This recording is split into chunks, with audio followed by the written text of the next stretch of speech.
ایک جگہ میں امام تھا،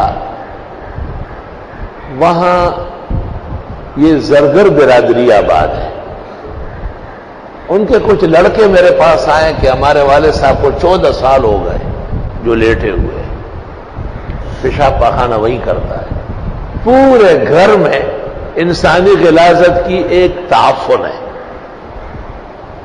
اور میری والدہ تقریباً دیوانی ہو گئی خدمت کر کے،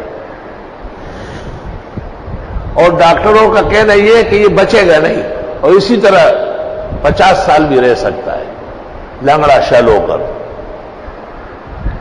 ایسی کوئی تدبیر جائز ہے کہ یہ مر جائے؟ کوئی انجیکشن لگائے، دوا دے دے؟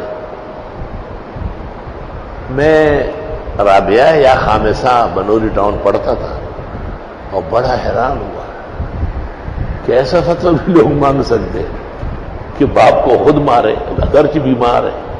میں نے کہا یہ میرا کام نہیں، میں تو استاد سے پوچھوں گا، وہاں جا کے بنوری ٹاؤن سے پتہ کروں گا۔ تو میری ایک عادت ہے کہ کچھ اور باتیں بھی کر لیتا ہوں۔ میں نے کہا کاش کہ کوئی دنیا میں قابل عامل ہوتا، اس کا کام تھا اس کو اٹھانا۔ جب علاج معالجہ کام نہ کرے تو عملیات کام دکھاتی ہے، لیکن افسوس کہ عاملین میں انسان کا بچہ نہیں ہے اور سارے الو کے پٹھے۔ اس طرح کوئی دو چار برا بلا کہا۔ میں اس لڑکے سے بات کر رہا ہوں اور ایک مہمان آیا اور سامنے وضو خانے میں اس مسجد میں بیٹھ گیا اور وضو نہیں کر رہا ہے، مجھے دیکھ رہا ہے۔ جب وہ لڑکا نکل گیا تو وہ وضو کر کے میرے پاس آئے سے ہاتھ جھاڑتے ہوئے، مجھے کہتے ہیں کیا ہو گیا، بہت ناراض ہو؟ سارے حامل تو ایک جیسے نہیں، کوئی اچھا والا بھی ہوگا۔ میں نے کہا کبھی دیکھا نہیں، دیکھوں گا تو معافی مانگوں گا، آئندہ ایسا کہوں گا ہی نہیں۔ اس لڑکے نے کیا کہا؟ میں نے تقریر کی، گر معلوم ہے، میں نے کہا چند باتوں کی پابندی کر سکیں گے؟ میں نے کہا بالکل، جو آپ کہیں گے کروں گا۔ کہ پہلی بات یہ ہے کہ اس گھر میں جب جائیں گے، جب تک میں بیٹھوں گا اس وقت تک نہ کوئی چلے گا قدم لے گا، اور نہ کھانا پینا، اور نہ شربت، نہ چائے، نہ اس کا کوئی تذکرہ ہوگا۔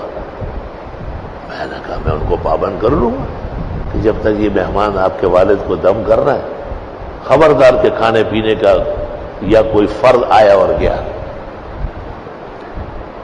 دوسری بات یہ کہ تم میرا نام پتہ نہیں پوچھو گے، مجھے کہہ رہے ہیں۔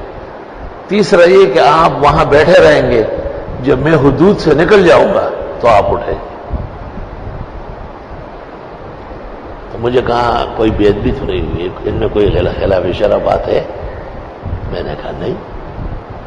تو قرآن شریف لے آیا، مجھے کہا اس پہ ہاتھ رکھ کے کہا ہے۔ جب قرآن شریف لے آیا نا تو میں نے پیشانی پیٹی، میں نے کہا سوک صاحب اقتدار بلاو شاید دیکھو پورا طاقت ہے وہ سردے ہو کوئی دے ٹول کار دے اس کا ہی اور وہ تڑا لگ گئے۔ اس قرآن پہ ہاتھ رکھے،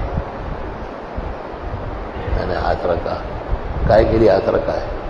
میں نے کہا جب تک آپ وہاں تشریف فرما ہوں گے تو نہ کوئی کھانا پینا آئے گا، نہ کوئی چائے شربت کا پوچھے گا، نہ کوئی فرد بشر آئے گا، کوئی قدم نہیں لے گا۔ دوسرا یہ کہ میں آپ کے نام پتہ نہیں پوچھوں گا، اور تیسرا یہ کہ جب تک آپ غائب نہ ہوئے ہو میں اٹھوں گا نہیں وہاں۔ پھر مجھ سے پوچھتے بے ادبی تو نہیں، آپ خفا تو نہیں ہوئے؟ یہ تو آپ کو عجائب دکھانے کے لیے ہو رہا ہے۔ مجھے کہ چلے، میں نے کہا چلے۔ قریب جگہ تھی، 5-10 منٹ میں ہم وہاں پہنچ گئے، اس کے بیٹوں کو بلایا باہر۔ میں نے کہا اور کون کون ہے گھر میں؟ کہا امی ہے۔ میں نے کہا سب بات سنو میری، یہ ساری باتیں ان کو ایک ایک کر کے بتائی اور ہم اندر داخل ہو گئے۔ جب اندر داخل ہوئے تو وہ ایسے پنجوں پہ ہو گیا اور اس کو کہتے ہیں یہ کونا توڑو، یہ کونا توڑو۔ ہر کونے سے کمبل نکلتا ہے، اس میں سڑا ہوا گندا گوشت کا پھینکو باہر۔ اور جب میں نہیں دیکھتا ہوں تو میری طرف دیکھتا ہے ایسا، اور وہ شل جو پڑا ہوا تھا اس کو کہتے ہیں اٹھو اٹھو. 14 سال سے پڑا ہوا تھا, وہ اٹھا, کہا دیوار پکڑو, دیوار کے ساتھ ساتھ چلو, اٹھ گیا. جب دیوار ختم ہو گیا کہ خود چلو, روانہ ہو گیا. اس کے بیٹے کو کہا تولیہ صابن جوڑا لے جاؤ, کپڑا مسجد میں نہلا کے اور 2 رکعت پڑھوا کے حضرت کی مسجد میں وہ یہاں لے آؤ. وہ چلا گیا, میں بیٹھا ہوا ہوں, یہ بھی بیٹھا ہے. 15-20 منٹ میں واپس آ گئے. مجھے کہتے ہیں کوئی طاقتور خیر کا عامل نظر آیا؟ میں نے کہا بالکل. میں رونے لگا. میں نے کہا آپ نے بہت زیادہ احسان کیا لیکن مجھے بالکل باندھ دیا. ایس جیسے بہت غلام آپ کے پیروں میں ہوں گے. یہ ایک تھوڑا ہی ہے, دیکھیں ذرا آپ دم میں نبھا دینا. وہ یہ ایک تھوڑا ہی ہے, ایسے خدا کے بہت بندے ہوتے ہیں.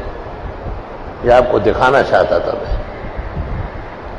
اور بس آخری مجھ سے ہاتھ ملایا اور میرا سینہ چھوما اور مجھے کہا میرے سر پہ ہاتھ رکھو. کہا آپ درس حدیث دیں گے, تفسیر دیں گے.